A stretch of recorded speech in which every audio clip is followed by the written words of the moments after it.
tonight we're learning, with God's grace, we're learning how to be ourselves, So in order to be ourselves, we have to be at peace with ourselves. We learned last week 2 principles that I'm going to go over very quickly. We learned that to be at peace with ourselves, we have to look at our good points. And we have to, if we can't see them, we have to find them. We have to identify our good points. These are our special aptitudes, our talents, our trades, and that the Almighty gave each one of us. And if you don't have them, if you don't think you have them, you haven't looked at yourself. You're busy looking at other people, or you're busy listening to the media telling what you should look at. Okay. Don't look at Mercedes, and don't look at Coca-Cola, and don't look at the NBA, and don't look at Manchester United. Look at yourself. And that's the only where you're going to find your qualities, the good qualities. Because if you don't develop that, you're going to be very frustrated. People are busy trying to be other people, which means they're a double loser. Not only can you not succeed in being anyone else, but while you're attempting to be someone else, you're not being yourself. Okay, that's lesson number 1. Lesson number 2 that we learned last week, we had to divide what we consider our weak points. A person knows inside, does like them, but weak points. But hold it. Weak points, there's 2 types. There are points that you can control, and there are points that you cannot control. If you were born 5'5", and it's considered you want to play a professional basketball, you're not 6'7", that's a weak point you can't control. That's predetermined. The Almighty determined how high, how tall you are. Okay, so that goes in the column. Your height or your lack of it is something you can't control. What we learned last week is take the uncontrollable faults. They don't even belong to you. They're not faults at all. Because if they are uncontrollable, it means that you don't need them to do your mission on earth. You don't need them. Okay, so if you were in university and you were Phi Beta Kappa in arts and in letters and in literature, but you just couldn't hack trigonometry, okay, Hashem didn't want you to be a mathematician. Okay, so maybe be a writer, do many other things that literary people do. Okay, so don't be down on yourself because you got straight A's in everything and you got a C in mathematics. It's something you just not, Hashem didn't give you aptitude. Why? Because it's not your job on earth to be an accountant or a mathematician or a math teacher. Afterwards, it's not a disadvantage. It's something that the Almighty gives us each our talents and aptitudes to do our job on earth. And we have what we consider lacking, or what society says is lacking, is when we learn tonight. If it's uncontrollable, we don't need it. Okay, so we have our talents, we have our controllable faults. So our controllable faults, for example, is losing our temper. That's what we've been learning for the last 20 lessons with old Isaac, how to enhance our connection with the Almighty, to realize that everything comes from Him and control our temper. Okay, so if we have a temper is something we could control. Stinginess is something we could control. Character, it's not easy to mend character. It's not easy to refine character, but cherish brothers and sisters. That's what we're here for. We're here to improve ourselves. And the Almighty gave us an imperfect character so that we'd be working ourselves all the time. So the most important thing of this lesson number 2, the second principle, is not to confuse the controllable faults with the uncontrollable faults. Well, people say, I'm not going to help. I'm always going to lose my temper. I'm always going to be angry. No way. You're going to continue with your anger because you don't want to develop your spiritual awareness. When you develop your spiritual awareness, you realize that you get closer to the Almighty. You realize everything is from Him. And there's no need to be angry at a single person, a single creation on earth, because everything's happening in your life is the product of the Almighty's divine providence, and you feel good about it. So this way we've been overcoming anger is by increasing our spiritual awareness. We're doing little by little by little over the last 4 months. Okay. So now, tonight, we're going to learn how to be ourselves. I've got 3 main principles in being ourselves. The first principle is this. I'll say it slow. You can write it down. You have to live your own life. Live your own life. Sounds easy? Okay, live your own life. Don't live your life according to society's expectations. Don't let a Gillette commercial in the middle of the football game or Helena Rubinstein commercial in the middle of a tennis match, define who you are. Because Gillette wants you to buy their product and Helena Rubinstein wants you to buy her product. She doesn't care about you being yourself. In fact, she's going to tell you that you're no good if you don't look her cover model, and if you're not wearing a certain makeup. And Gillette is going to say you're not good if you're not using this razor blade. Well, excuse me, Mr. Gillette, according to the Torah, got a problem with razor blades. But even so, even those that are allowed to shave, we shave. We don't shave with electric razors. We shave with electric razors. Okay, the people that do shave the beard. So until you start producing an electric razor and a person is Torah observant, get nothing to listen to Gillette, nothing to listen to him. Okay, so what we're going to do, we're going to go out on our own field and we're going to play our own game by our own rules. And they're really not our rules. It's the Almighty's rules. The Almighty's rules, they're the Noahide laws. They're the laws of Torah. They're the 10 Commandments. That's the set of rules. That's what we learn, to keep it very, very simple. People say they're moral to this. 10 Commandments is something that's been accepted by all of civilized humanity, and not accepted. People that say, oh, I'm a moral person, but they'd catch them. If they're speaking badly about another individual or coveting, jealous of another individual, as soon as a person's jealous, you break the 10 Commandments. The 10th commandment is thou shalt not covet. Okay, so if a person is at peace with himself, like we learned last 2 weeks, and a person is being himself now, I know Laser Brody doesn't need a Mercedes to do his job on Earth. Laser Brody doesn't even need a bicycle or a scooter. To do his job, he's going to need 2 good legs and walking and running and doing everything. Okay, that's it. That's it. So when we concentrate on what we do, we lack nothing materially, physically. We don't lack anything. All the time we have a hunger for spirituality because there's no limitation in refining our souls.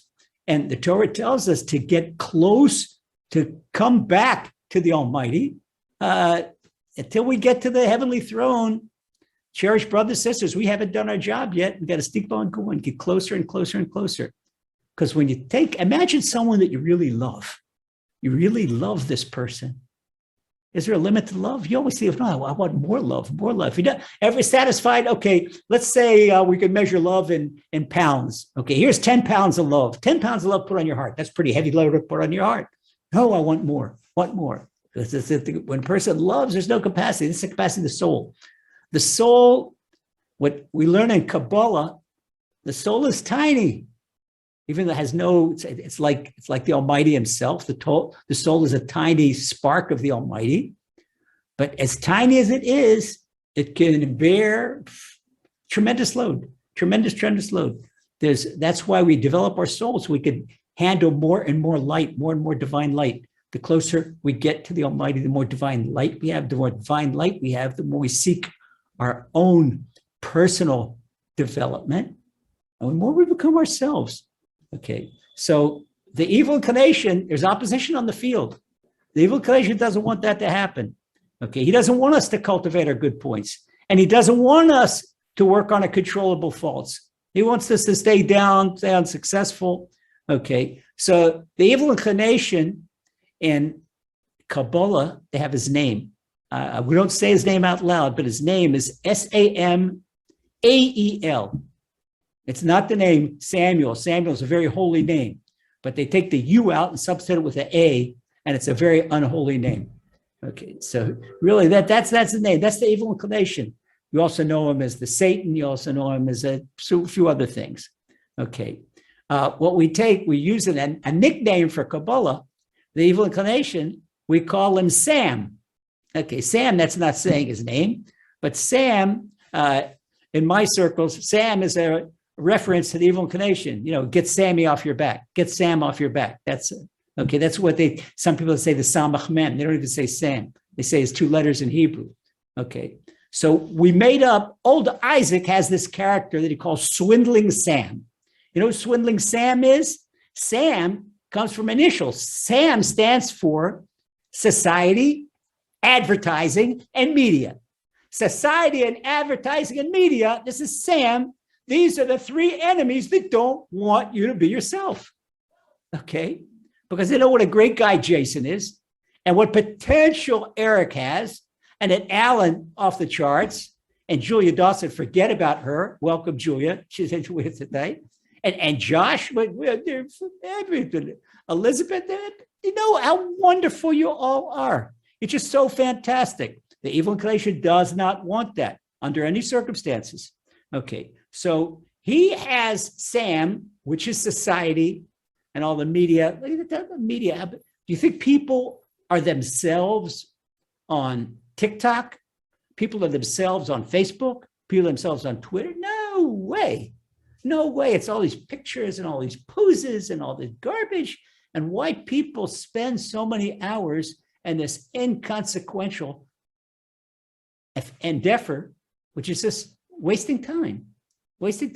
Whoever did anything on the social media other than someone that's marketing by way of the social media, somebody that's selling a product by way, oh, he's doing big time. And Zuckerberg, he loves the fact that people are on Facebook, okay, because he's raking it in. And his advertisers, they love it. The same thing with Twitter and TikTok. And people are suckers. What you're doing on that thing, and they're without you realizing it, that there's very subtle advertisements that flash up and go down, flash up and go down. And these advertisers, they employ an entire army of psychologists to know how, by way of suggestion, to get into your brain. Let's suppose, I'll give you a little example. All right, you flash up a chocolate bar, a little chocolate bar. Okay, you don't even realize, you don't pay attention to a chocolate bar. You want to talk to your girlfriend, your boyfriend, you want to talk to this particular social group. And then you go to the supermarket without you even thinking, that brain registers because that's been flashed in your mind. Okay, and it's suggestive that it almost jumps off the shelf, that chocolate bar, into your basket. And so the people are on social media to make money. That they know why they're on social media. But the rest of us, why? Okay, we all need to improve. And we all need to tap into the wonderful resources that the Almighty gives us. But we don't have to define ourselves according to Gillette and Helena Rubinstein. And we don't have to define ourselves according to Mercedes, that you're not a man if you drive a Mercedes, you're not going to get the girl. And the girl, unless you're wearing this long gown and you're a size 4, you're not going to get your guy. That's garbage. That's garbage. I've never seen anybody in advertising talk about a girl with a good heart. People ask me, Rabbi, what do I look for in a girl? I said, one thing, good heart, good heart. And anybody who talked to is looking for a soulmate, they know I've told them that, the good heart, because that's the one. You can have all these things. Oh, she's intelligent and she's Phi Beta Kappa and she's got a good job and she's got this and she's athletic and she likes to hike, she likes to camp. It's all 0, 0, 0, 0, 0. If you don't have the one on the left side, it's still a bunch of zeros. Okay, the good heart makes everything. Oh, she's a 10, she's 100, she's 1,000. She's the same thing, good girls with the guy. If the guy doesn't have a good heart, you're going to be miserable. I don't care if the guy looks like John Travolta on Flashdance. I don't know, maybe that's one of the actors I remember from back then. Maybe since then, that could show you how long I've not watching movies.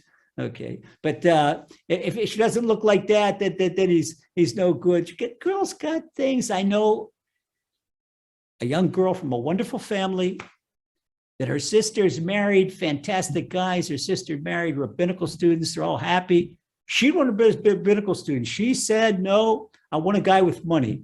True story. I was personally involved in this. Okay. And she married a guy who came from outside of Israel, came from Europe, from a very wealthy business family, but very wealthy and the nose very high in the air, very haughty, because a lot of times with wealth, if there's not character development, then wealth goes together with haughtiness. So very haughty family. Well, she married a guy, and for 6 months, she was fantastic. And he had a car, and she had new clothes, and she had all kinds of stuff that her sisters didn't have. Well, the guy decided that life in Israel wasn't for him. He'd gone back to Europe. And where did he take her back to, of all places? To Germany. Okay, what she said, maybe the UK or Germany. You know, all of a sudden she finds herself from a family. Germany, she don't live in Germany. No, got to live in Germany. That's where the source of his money. She was miserable. miserable. And it ended up in the worst miserable divorce. Why? Because she married for money. She had looked for the good heart. And could tell stories after stories, the good heart. You only get a good heart. You develop a good heart by being yourself. You don't develop a good heart by letting social media define who you are. Okay. So just like that, I've seen Swindling Sam destroy many people's lives. Okay. So the time has come that we expose this culprit. Okay. Expose people. They think that he's their friend. They think that they're in the in crowd. They're in the in crowd on Facebook. They're in the in crowd on Instagram. They show the pictures, them on the beach and doing all the in stuff. Okay. So what does Swindling Sam do? Okay. Swindling Sam, he works for the tobacco companies too. So who does he show you? He shows you a picture of the Marlboro cowboy in the back of a Palomino riding into the sunset with his Marlboro in his mouth. Guess what? The model of the Marlboro cowboy, the guy with the mustache, a big, tough-looking guy, this and that, he died of lung cancer. He died of lung cancer in his mid-50s. That was the Marlboro cowboy. You can check it out on that. All right. So who wants to be like the Marlboro cowboy? Oh, he looked like a tough guy. Okay, tough guy. Let's see how much he can run. Marlboro cowboy couldn't run around the block because he smoked two packs a day. Okay, so Sam says you're not a man if you don't smoke a Marlboro. He's right. He's right about that. You're not a man. You're going to be a healthy man if you smoke a Marlboro. You don't want to do that. Don't let them, don't let them, what are you, a macho with lung cancer?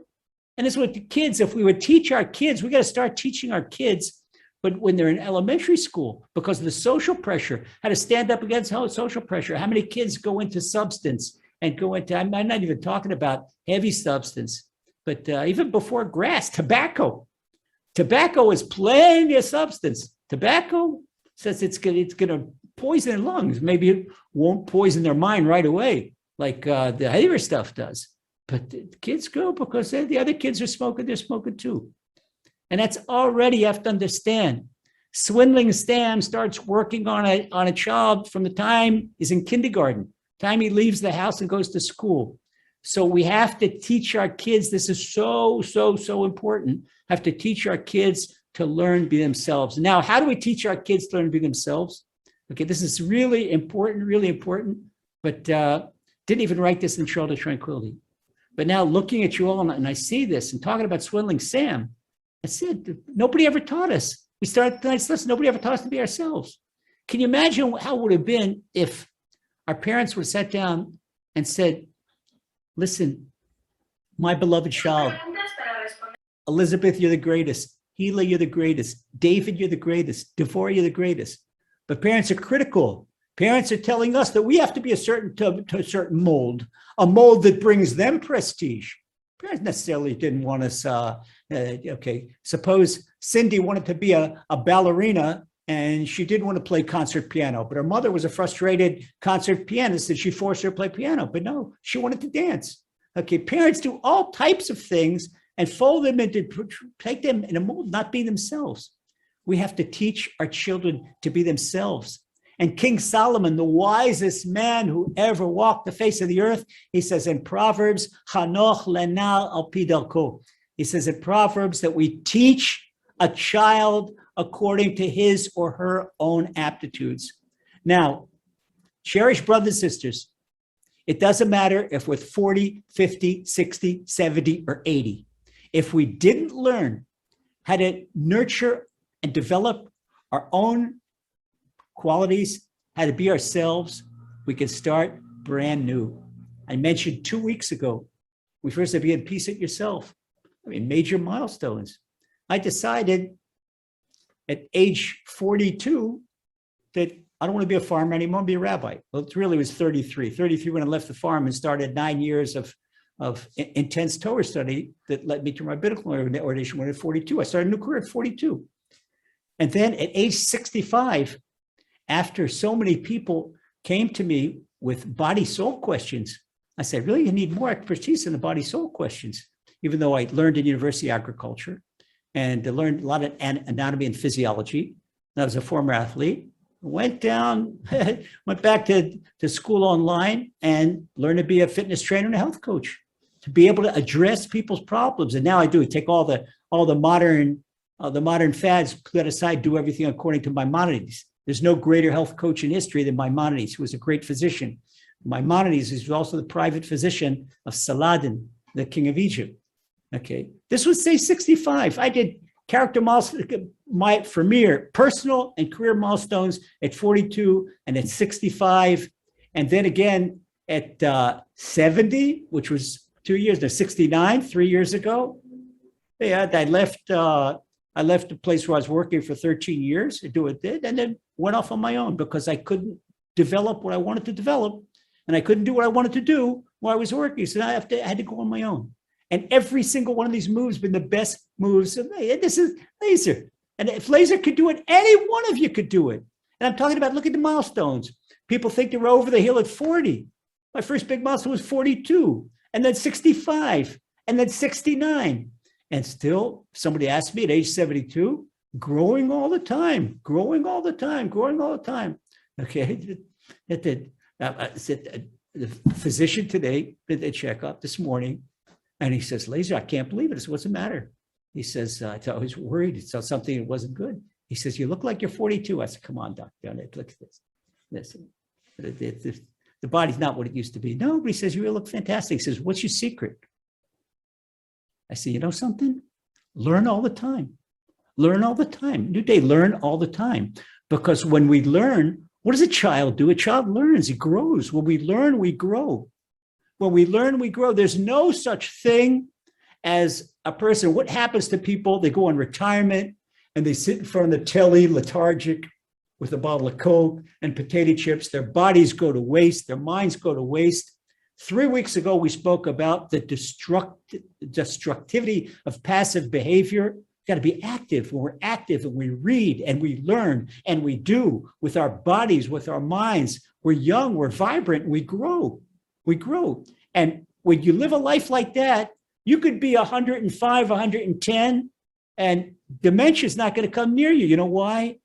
Because Sammy, again, swindling Sam, he wants you to be passive. He wants you to sit in front of the telly and let other people define your lives. He wants you to sit in front of the computer, in front of the screen, in front of social media, and you're not doing anything. Okay, but no, I'm not going to do that. You're going to go and you're going to write poetry, and you're going to paint a picture, and you're going to go out in the garden and plant the garden, and you're going to do all types of good things. Walk around the block, get on your bike, jog right down to the lake, do something new at work, learn something new, and tell swindling Sam, to his good old American idiom, I don't know if you say this in the UK, but get out of my face. Bye-bye. Out of my face. I don't want to see you. I don't want to talk to you. I don't want to hear you. This is it. Okay. Because Aaron Swindon Sam says to a woman, oh, if you don't have the London and Paris fashion, London, Paris, and Rome. So this year it's do, re, mi. What's do, re, mi? Do, re, mi is Donati of Italy, and it's Renee of Paris, and it's Michael of London, together do, re, mi. And if you don't dress do, re, mi, you're not a woman. Yeah.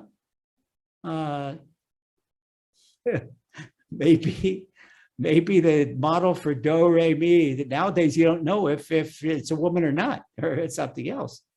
No one's going to tell you who a woman or who a man is. No way. Excuse me, swindling Sam.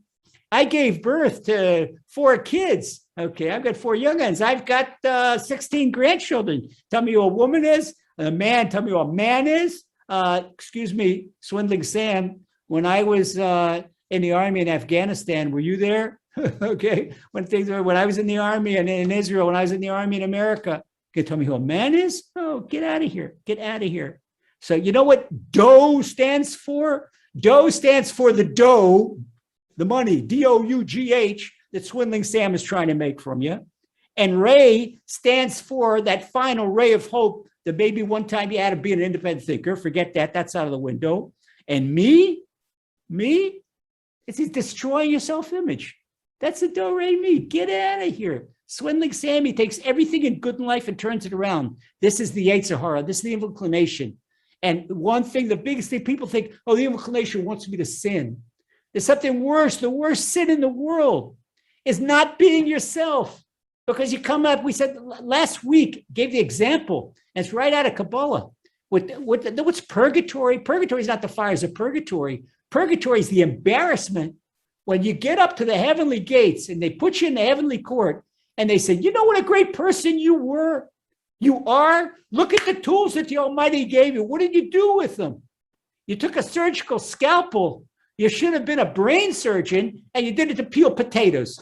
Peeling potatoes with a surgical scalpel. That's your mind, get the mind of a surgical scalpel, and use it to be a potato peeler in the back, or washing bottles in the back of a nickel and dime restaurant. No. So you know what it means being yourself? Forget about what anybody wants from you, even your parents. Even your parents. Your father, he made the third string of the wrestling team, but he never made the first string. And he wanted to relive his life through you. So you got to go out to the wrestling team. You say, well, I want cauliflower ears, Dad. I need that fine hearing. I want to play the violin. Play the violin? That's something sissy to do. I want you to be a wrestler. No, Dad, I want to play the violin. Do you know how many kids, their parents break them? Their parents are forceful and they force them into doing things. Let's stop and think. Beloved brothers and sisters, if we went through that, this is still in the back of our minds. If we had traumas like this in kids where our parents or our teachers to force them to do something, that stop the game. Don't be a chinchilla. You could get off the wheel. And now decide to make a new beginning and to be yourself. And it works. It works. And you find out, people say, what do I got to do? How can I leave a high-paying job? Leave a high-paying job. How can you leave a life of frustration? Very easy. Very easy. I used to make great money. I was an agriculture products technologist and a farmer. I had money from the farm. I had money from product development. It was working. And it went into yeshiva. Money went down. I know there are a couple of lean years, but made it through. The Almighty was always there. But nobody, there's no way. Where could I find the satisfaction? I didn't have the satisfaction what I was doing. Okay, I was doing good. I believed in what I was doing, settling the land of Israel, settling land, serving in the army. But that was not what my soul correction was, that the Almighty had different plans for me. And until I pursued those plans that the Almighty had for me, then it just wasn't a happy camper. Beloved brothers and sisters, if you're not happy, take assessment of yourself, your good points. Look at the equipment that the Almighty did for you. Look, there's a big difference. Maybe it could be a plane, but there's two types of airplanes. There's a bomber plane, a great big thing, and there's let's say three types of planes. Forget the bomber. Let's say there's 747. 747, a big jumbo jet that could carry 500 people. Take 500 people from London to New York, okay? Then you've got a little F-15. F-15, two people barely fit inside there, the pilot and the navigator. Now, 747 cannot do what an F-15 does. Okay, 747 can't fight a war, but an F-15 can't transport 500 people. So you have to decide who you are. Now, if the F-15 had to transport people, it would be one frustrated aircraft. And if the 747 had to fight a war, it would lose a war in the first minute. Okay, boom, that's a sitting duck out of the air. That's why if we don't use, I'm going to extremes and exaggerating a little bit, but I want to be illustrative and to show that if we don't use our God-given qualities, we're not going to be happy. And that's what we have to be ourselves, which means tunnel vision, forget everybody. So what I got to do, I got to isolate myself with myself and the Creator and nobody else, no static from the outside. Take a walk by the lake, go into a room, go into your back porch, somewhere where you could be alone and where somebody not make you crazy and say, beloved Father in heaven, nobody knows you better, no one knows me better than you do, because my soul, which is my life force, the me is my soul, not my body.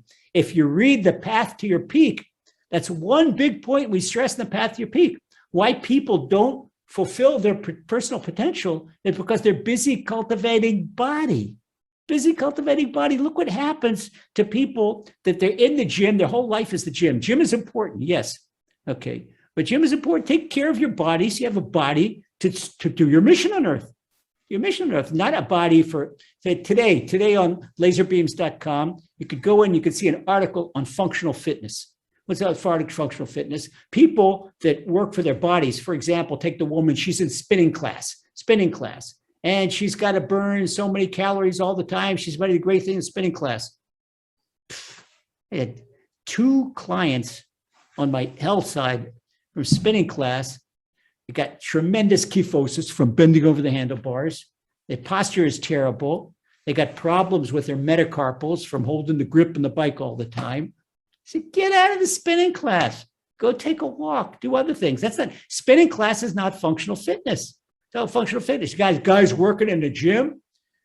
The guy's lifted tremendous amount of weight. He comes home and his wife says, honey, do me a favor.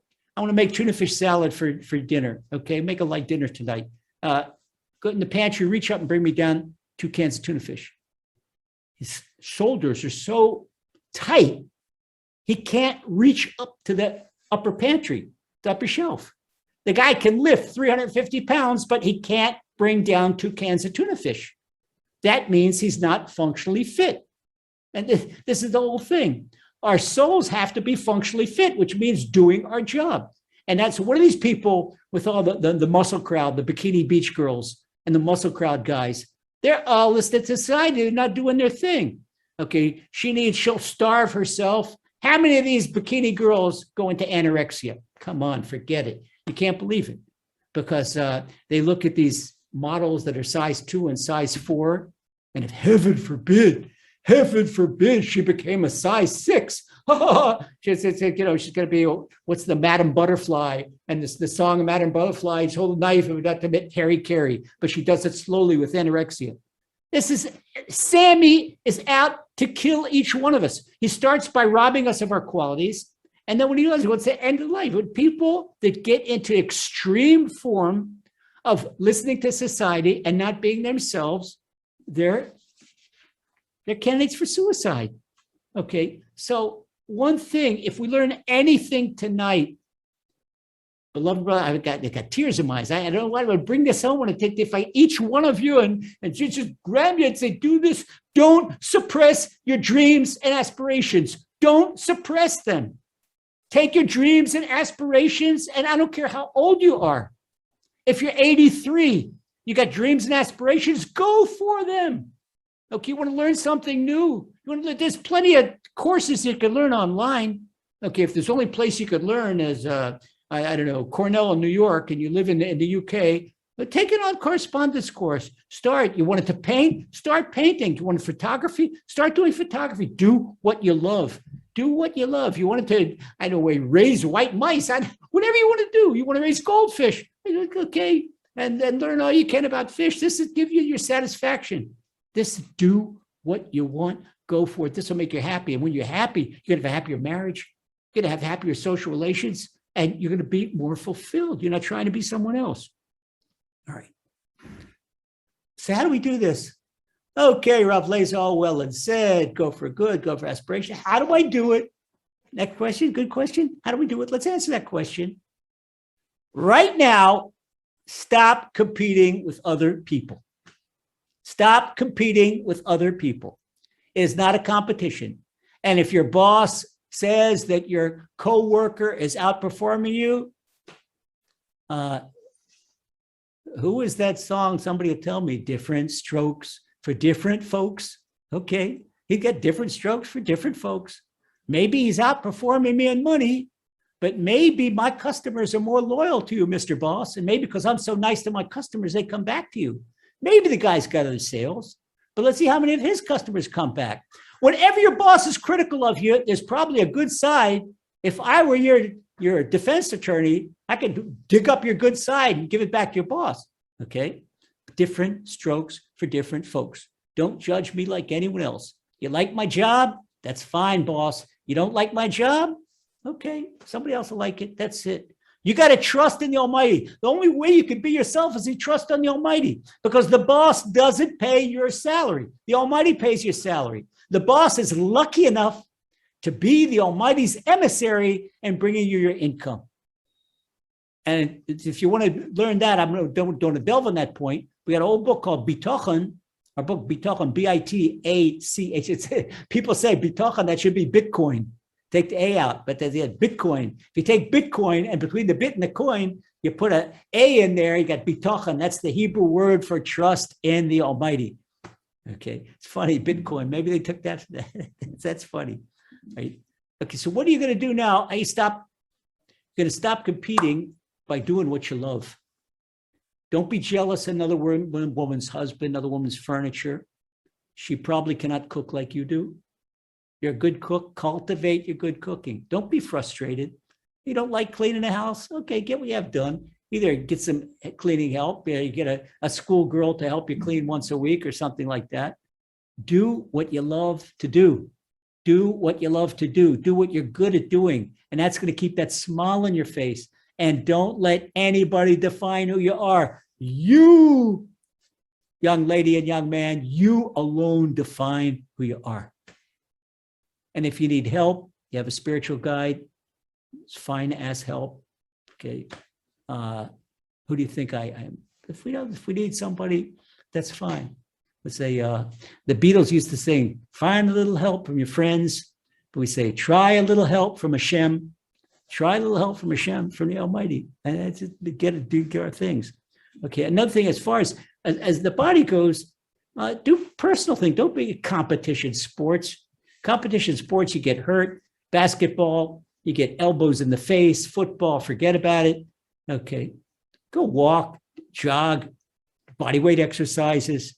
And if for the arts, all kinds of handicraft, leatherworking, jewelry making, poetry writing, art, there's no end to it.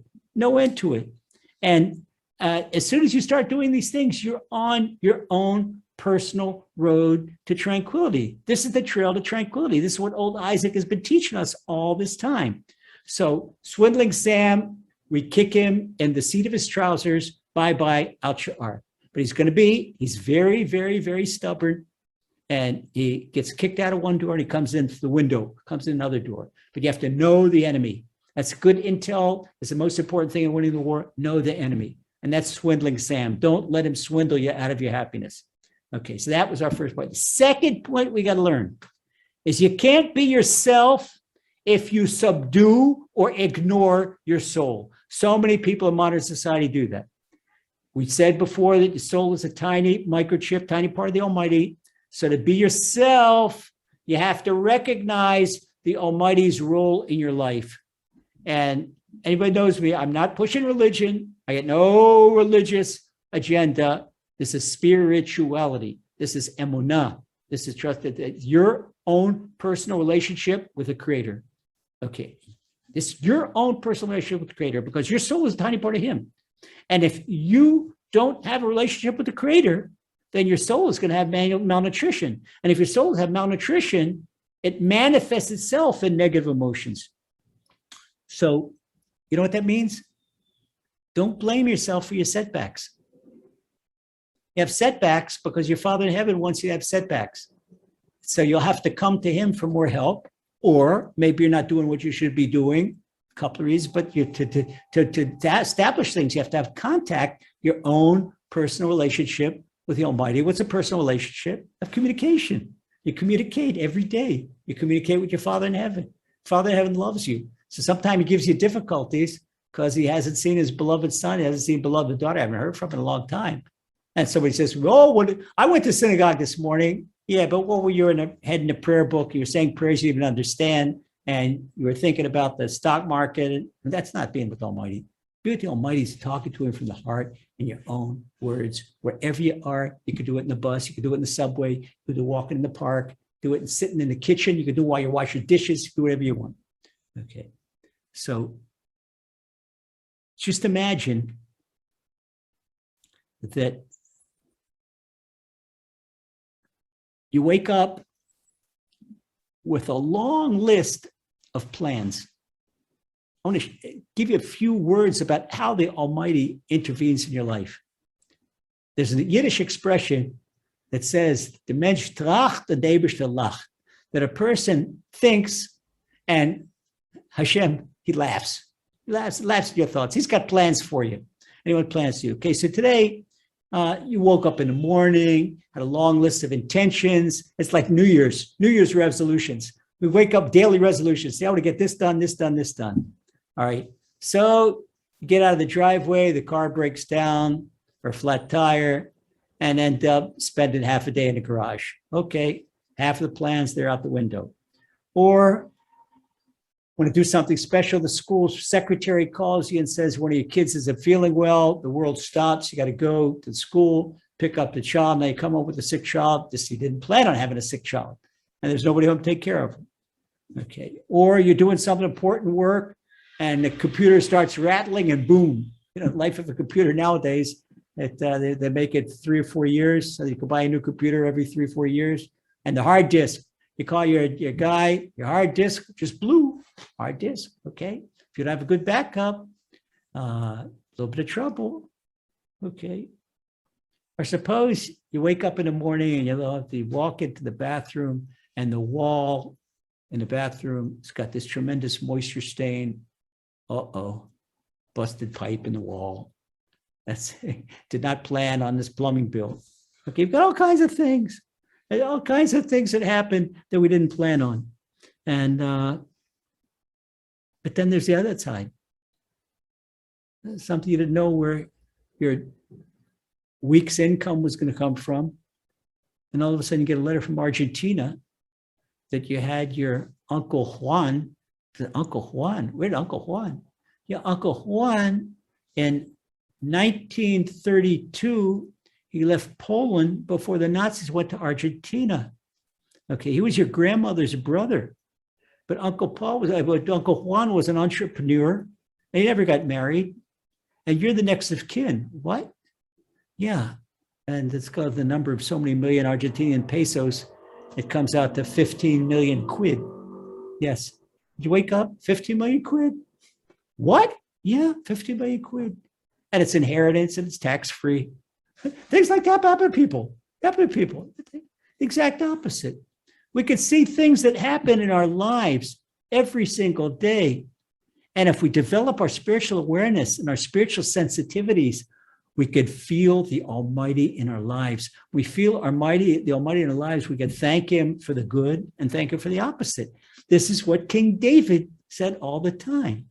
What's one of the most popular, famous literary work in all of history? I would say it's Psalm 23. Psalm 23, King David says, everybody says Psalm 23, not just Jews. If in non-Jews, they say Psalm 23 in a funeral, the burial. Who doesn't say Psalm 23? Psalm 23, what did King David say? He says, beloved God, your rod and your staff, they comfort me. You've heard this so many times. Did you ever stop and think what that is? You know what a rod is? A rod is teaching. In the old days, when the teachers used to rap the kids across the knuckles, they had a punishing rod. That's a rod. You know what a staff is? A staff is a walking stick. An old man walks in the street and he leans on that staff. So King David is saying to the Almighty, dear God, beloved Father in heaven, whether you smack me on the knuckles and it really stings, or whether you let me lean on you when I can't stand up on my own, this comforts me. This comforts me. Hey, this comforts me. Why does this comfort me? Because I want to feel you in my life. And in Psalm 51, King David, he cries to Almighty. He says, Al tashlicheni fanecha. Al tashlicheni milfonecha. He said, beloved God, don't throw me away from you. And don't take the spirit of holiness that I get from you. Don't take it away from me. This enables me to feel you. Do anything you want. King David had every single type of difficulty in the world, but he didn't pay attention to anyone. He defined himself. He became the anointed king of Israel. He became the Messiah. He became this King David. He wrote the greatest bestseller in all of history. Messiah, by the way, is Mashiach. Messiah means anointed, that he was anointed by Samuel the prophet with, this is by the holiness of prophecy, a prophetic spirit. The Almighty came to Samuel and says, anoint King David. So it's anointed with the olive oil, special type of anointment. Not every king was anointed. King David was the anointed king. And that's why we call him Mashiach. And the word in English for Mashiach is a Messiah. And that's what we look forward to when Messiah comes. This will be, once again, have the anointed king. And this anointed king will rebuild the holy temple. And it'll lead the revival of, if you lost a loved one, there's good news, because they're going to be back soon when Messiah comes and builds the holy temple. So if you lost a loved one, it's just see you later. It's not goodbye. It's just see you later. This is what we believe in. You want to see this? If you want to feel good about it, lost a loved one, open up our book, 13 Principles of Emunah, and look at the 13th principle. That the 13th principle of our faith, I believe with a full and complete belief that there will be a revival of the deceased when exactly the Almighty decrees it. Okay, so all these great things are God from the Almighty. And believe in yourself. Don't judge yourself according to anyone else, because you could be in big trouble. I was in rabbinical seminary at Eshet Torah. Eshet Torah is a yeshiva for guys that were not born into the program. But in my rabbinical class, there were 13 guys. These guys were brilliant. There's one guy who was from Harvard Law, and one guy was from University of Pennsylvania, MBA, and brilliant. Another guy that is CPA, and they left all these careers that came back, and they were learning rabbinical law at Eshet Torah. Well, Laser is a graduate of Cal College, degree in agriculture. These guys ran circles around me intellectually. And I had plenty of times we learned together. What, Laser, you don't understand that? Where I had it on them is when they had to learn about animals, the anatomy of a cow, or what's kosher or not. Then they were out to lunch, and that was a duck in water. Okay, but outside of that, you talk about fineness and more learning. What they guys memorized after 3 times, I had to learn 120 times. I had to work so hard, and there are lots of times where it ended up in tears, and I don't know how I'm going to get through this, because it was a tough program, and if you got below 80 on your second exam, it was bye-bye, kicked out of the program. I know I did it. And I was intellectually mediocre and below. It was the same thing in the Army, where the group I was in, I was mediocre and below. But I had the same thing in the Army and the same thing in rabbinical cemetery, that I tried harder and worked harder than anybody else. Today, if I show you where my classmates are and what they're doing, okay, maybe, I don't know, everybody does something important, but it's your hard work and your belief in yourself, and you're working on yourself. Working on yourself means you go for it. You pursue what you want to do, and you believe in yourself, and don't let other people define you. Don't look at other people. Okay, I got to do my thing with my talents and my aptitudes, and you're going to succeed.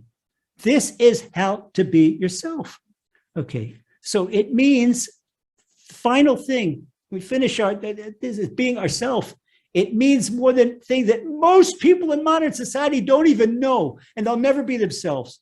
Because to be yourself, you have to understand that you have a very special mission on earth that no one else can perform. And now it's each one of us, it's our responsibility to try and understand why the Almighty, the Holy Creator, created us like He did. There's nothing as happenstance. Every characteristic, our advantages and our seemingly disadvantages, they're all that we can perform our task in life, our mission on earth. And that's why we got sent down here. Because the soul came, before the soul came down here, it was right next to the heavenly throne. Now, why would the Almighty do that? Well, He's got this heavenly game of ping pong where He takes the soul and He hits it from this side and throws it over the other side of the net. And then it's over the other side of the net for 80, 90, 100 years, and comes back over this side of the net. What's it all for? What's it all for? It's because the Almighty created a world that needs perfection and refinement. And each one of us must bring the world and our own souls a little bit better than we receive them. And this way I have to understand what we each need to do. And it doesn't matter what we're doing. If you're an optometrist, be the best optometrist you're going to be. You're helping people see. If you're a school teacher, teach those kids not to get a salary. Don't look at that salary. Those kids like your own kids. You've got the next generation in your hands. If you're a nurse, if you're a doctor, you're healing people. You're a direct emissary of the Almighty to heal people. Anything, no matter what you're doing. No matter what you're doing, if you work in an office, this is correcting what's called tikkun olam. You're correcting society. You correct society. When you do your job according to the 10 Commandments, and you never lie, everything that comes out of your mouth is true, and you never steal, and you're not jealous of anybody else, and because you're not jealous, you've got no problems complimenting other people, being nice to other people, because you're not losing anything. You get everything you want from the Almighty. And they're not competing with you. Nobody can take your job away. Nobody can do anything. Go ahead, try. Some people that try to take something that doesn't belong to them, they end up losing their own. This is being yourself. So once again, let's review what we learned tonight. First, here is how to be yourself. Number one, live your own life. And don't live according to society's expectations of you. In other words, don't play the world's game, play your own game. And that means cultivating your own good points. Okay.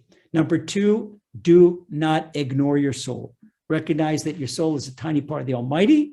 And to be yourself, you have to recognize the Almighty's role in your life and cultivate your own personal relationship with Him, because the Almighty will let you understand, help you understand who you are and what you need to do, and He'll be in your corner, not in your corner. That's your prime ally, your help. He will help you. He'll pave the way for you. And number three, we just learned being ourselves means understanding that each of us has a special mission on earth, and we got to do our best to understand why the world created us. But in closing, I'll tell you one thing. The Almighty doesn't do anything for no reason. If He puts you on earth, it means that the earth cannot function without you being here. And knowing that, beloved brothers and sisters, I want to bless you with success and happiness and fulfillment in everything you do. A happy, good, and healthy, long life until 120 with all your heart's wishes for the best. Amen.